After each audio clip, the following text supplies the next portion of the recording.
आज मैं बात करूंगा लास्ट मैच जो हुआ राजस्थान रॉयल्स और मुंबई इंडियंस के बीच में वानखेड़े स्टेडियम के अंदर। उसके अंदर हमें देखने को फिर से मिला कि हार्दिक पांड्या को पूरी जनता ने ट्रोल किया और इनफैक्ट संजय मांजरेकर ने भी बीच में कमेंट करा और बिहेव करने को बोला पूरी पब्लिक को। तो रिसेंटली जो देखने में आ रहा है, जो हार्दिक पांड्या को ट्रोल किया जा रहा है, क्या वो सही है या गलत है, चलिए समझते हैं। अपनी लास्ट वीडियो के अंदर मैं ऑलरेडी बात कर चुका हूं हार्दिक पांड्या की लीडरशिप स्किल्स और कैप्टनशिप स्किल्स के ऊपर। ये दोनों चीजें उनके अंदर बिल्कुल भी नहीं है, ये तो हम अभी तक समझ चुके हैं। और हमको ये समझना बहुत ज्यादा जरूरी है कि मुंबई इंडियंस की मैनेजमेंट टीम ने उनको एज अ कैप्टन चुना है, तो वो एक अच्छे निगोशिएटर हैं। और अभी फिलहाल के सारे मैचेस में हम देख चुके हैं Hardik Pandya as a captain पूरी तरीके से फेल हो चुके हैं। और मेरा यह मानना है उनको मैनेजमेंट टीम से बात करनी चाहिए और एक लीडरशिप रोल के लिए किसी और को चांस देना बहुत जरूरी है इस समय पे, क्योंकि रोहित शर्मा ऑलरेडी इस टीम के अंदर हैं, बुमराह एंड स्काई की भी वापसी हो चुकी है। और ऐसा करने से ये उनका व्यक्तित्व दिखाएगा, क्योंकि ये एक महान खिलाड़ी की पहचान होती है जब उन्हें लगता है कि शायद वो यूनिट के लिए अच्छा आउटपुट नहीं दे पा रहे हैं तो किसी और को चांस दें।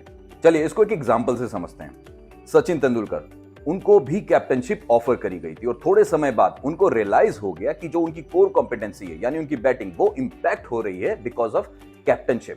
और उस समय पे इतनी बड़ी पोस्ट से उन्होंने रिजाइन किया। ये होती है एक महान खिलाड़ी की पहचान, क्योंकि वो सोच रहे थे उस यूनिट के बारे में, इस देश के बारे में। तो अगर हार्दिक पांड्या आने वाले मैचेस में अगर ऐसा कुछ करते हैं तो ये उनकी बेटर साइड दिखाएगा, उनका अच्छा व्यक्तित्व दिखाएगा। तो चलिए अब बात करते हैं हार्दिक पांड्या को जो ट्रोल किया जा रहा है। हम इंडियंस बहुत ही ज्यादा इमोशनल हैं जब इस गेम की बात आती है।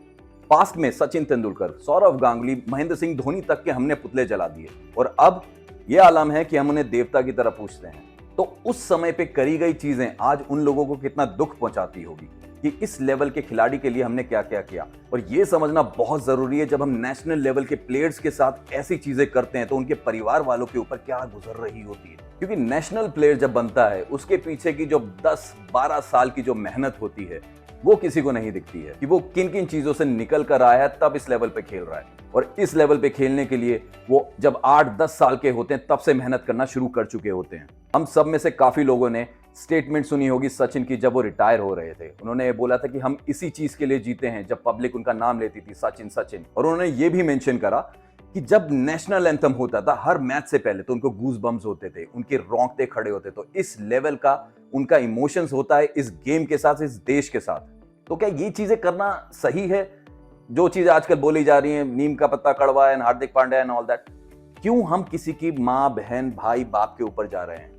हम ये क्यों नहीं समझ रहे हैं अगर वो एक चीज में फेल हुआ है इंसान, कैप्टनशिप में, लीडरशिप में, बट वो बेहतरीन ऑलराउंडर है, एज अ प्लेयर इंडिया के लिए बेहतरीन है। कितने मैचेस उस इंसान ने हमें जिताए हैं पास में भी और आगे भी करता रहेगा। मगर आपको एक चीज समझना पड़ेगा, उनका बेसिक नेचर थोड़ा सा अलग है। जो वो अपने को कूल दिखाने की कोशिश करते हैं थ्रू आउट द मैच, वो चीज निकालनी उनके अंदर से मुश्किल है। और वही एटीट्यूड, अगर उसको कॉन्फिडेंस में बात करी जाए तो वो उनका सबसे बड़ा हथियार है। मैं समझ सकता हूं वो कई बार ओवर रहते हैं, मगर वो उनका सबसे बड़ा हथियार है और हम सारे मिलके वही चीज उनसे छीन रहे हैं, उनका कॉन्फिडेंस। तो आप समझिए क्या उनको रातों को नींद आ पा रही होगी फिलहाल, और जिस तरह का ट्रॉमा हम दे रहे हैं ये सब चीजें बोलकर ग्राउंड के ऊपर, तो क्या एक नेशनल लेवल खिलाड़ी इस चीज को डिजर्व करता है?